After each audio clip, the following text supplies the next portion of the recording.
爸爸一推開手術門，更換翻保護衣嘅時候咧，爸爸咧已經咧係眼淚咧已經不禁咁樣流出嚟啦咁樣。我哋手術室陪伴嘅計劃主要嘅對象係小朋友啦、家長啊同埋照顧者咧，我哋咧都要對佢哋嘅情緒嘅支援咧都要有一定嘅幫助。有一個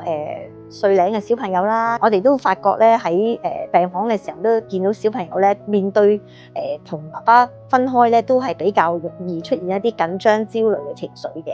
咁所以咧我哋都同翻手術室嘅麻醉科醫生去溝通啦，咁佢哋都安排咗爸爸咧可以陪小朋友咧入去手術室，爸爸都全程都好配合嘅，幫手安撫小朋友啦，同佢傾偈啦，一齊去轉移小朋友嘅視線啦，同埋咧都教佢點樣去聞氣啦，咁樣過程都相當順利嘅。咁啊，當完成晒啦，小朋友開始進入麻醉昏迷狀態啦，咁我就同翻爸爸離開手術室啦。爸爸一推開手術門，咁我哋一齊離開，翻出去出邊更換翻保護衣嘅時候咧，爸爸咧已經咧係眼淚咧已經不禁咁樣流出嚟啦咁樣。咁我就唯有拍爸爸膊頭啦，同爸爸講：爸爸你好叻啊！之前嘅過程咧都陪伴到小朋友，令到仔仔咧都好合作啊，都完成咗一部分嘅手術啦，可以麻醉咗啦。咁之後咧，我哋都交翻俾手術室嘅團隊嘅姑娘啊、醫生佢哋啦，留下男兒女啦，同有少少引入啦咁樣。我話明㗎，咁細個要做手術，你擔心係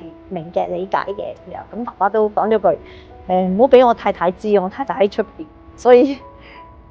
都好明父母嘅壓力咯嚇。